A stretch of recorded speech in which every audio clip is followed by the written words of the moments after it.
Qui a dit que les femmes ne parlaient que de chaussures? Pour ce deuxième épisode, je vous propose de parler de voitures. Je vous emmène avec la nouvelle Honda Civic Prestige visiter le phare du port du Croesti. S'il vous plaît.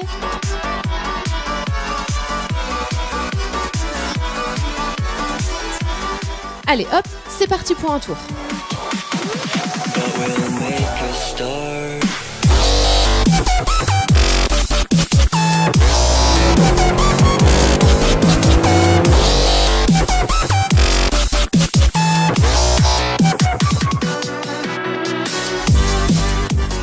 À peine posé le pied sur l'accélérateur que je ressens toute la puissance de son moteur de 182 chevaux. On peut dire qu'elle en a sous le capot, mais malgré sa puissance sportive, elle reste silencieuse et tient parfaitement la route. Bienvenue dans notre nouvelle édition de Appel de phare. Aujourd'hui, on est au phare du Croesti, situé sur la presqu'île de Ruisse, fermant le golfe du Morbihan côté sud. Il est situé à 47,30 degrés nord et 2,53 degrés ouest. Ce port donne sur l'Atlantique et se situe entre les communes de Port-Navallo et Saint-Gildas de Ruisse. D'origine teintée dans le béton, il a été repeint en 2002 en blanc pour se fondre dans le décor et être ainsi un peu plus discret. Alors sa particularité, c'est que ce phare n'est pas vraiment un phare, il s'agit plutôt d'un feu d'alignement permettant aux bateaux de se repérer lorsqu'ils veulent rentrer dans le port. Bon, maintenant on va parler voiture, je vous laisse venir avec moi, on va tester la nouvelle Honda Civic Prestige. La Civic Prestige est dotée d'un confort d'exception avec un design tout en sophistication. Avec ses courbes fluides et athlétiques, elle cherche de toute évidence à séduire. Alors aujourd'hui, on teste la Honda Civic Prestige.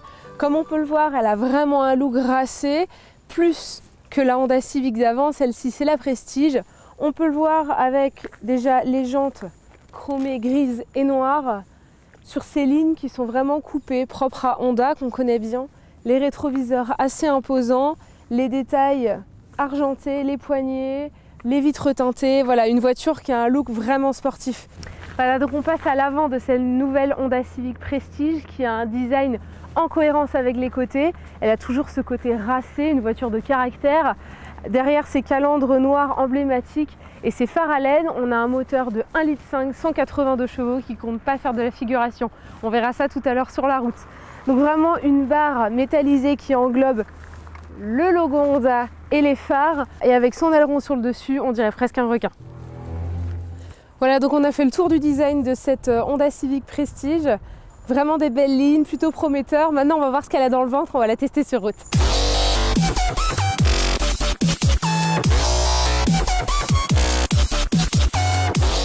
Tel un bijou que l'on a envie de s'approprier, cette voiture est unique car elle est personnalisable. Donc déjà, on peut voir de prime abord qu'on a deux beaux écrans. On va y revenir parce qu'en fait, ce qui est intéressant dans les options notamment, sur tout ce qui est smartphone, il y a une utilisation qui est facilitée, notamment sur la lecture des SMS. Il le fait à voix haute. On peut également recharger notre téléphone en sans contact, voilà, pour les téléphones qui sont dotés de cette option-là. Alors il y a quelque chose qui peut être sympa, surtout pour aujourd'hui, c'est qu'il y a pas mal de prises USB mais également HDMI, ce qui permet de relier l'écran à pas mal d'appareils électroniques. Chaque personne dans la voiture a son propre son et c'est le cas de le dire puisqu'il y en a même à l'arrière, donc chacun a son réglage, il peut régler les aigus, les graves comme il l'entend. Sur pas mal de voitures, on parle de siège chauffant mais à l'avant. Alors la nouveauté sur celle-là, c'est qu'il y en a aussi à l'arrière, ça va plaire à plus d'un. C'est le côté vraiment sympa, toujours le côté confort qui revient. On a vraiment une voiture qui est lookée et qui va bien avec son extérieur. On a du cuir surpiqué un petit peu partout, que ce soit sur les côtés, sur le volant, sur le pommeau de vitesse. Le tableau de bord qu'on a pu voir tout à l'heure, qui est vraiment design, qui a un côté moderne très sympa. Vous voyez que le GPS s'affiche aussi sur le tableau de bord et ça c'est bien pratique, ça nous évite d'avoir les yeux qui vont dans tous les sens quand on conduit, surtout sur une route qu'on ne connaît pas. Donc ensuite on peut voir que sur le volant on a beaucoup de commandes. On peut gérer pas mal de choses en fait, que ce soit le téléphone, les options de franchissement de ligne blanche, etc. On a vraiment les options qu'on a sélectionnées en fonction de notre conduite. L'aide à la direction en fait sur des lignes droites, en fait on peut presque s'amuser à lâcher le volant, elle va rester stable. Là voilà, donc mon volant il tremble, on peut le voir, il essaie de me remettre sur la route. Donc là par exemple on est à l'arrêt, on va voir sur les démarrages c'est top, c'est les passements de vitesse automatiques, pas possible de caler, c'est vraiment bien fait. Donc évidemment pas d'à-coups, mais en plus de ça on est bien isolé du bruit extérieur, donc on se sent bien dans cette voiture. Et alors ce qui est important de dire aussi c'est qu'on a plein de rangements. Et en plus de ça c'est amovible, on peut les retirer, les mettre comme on le veut.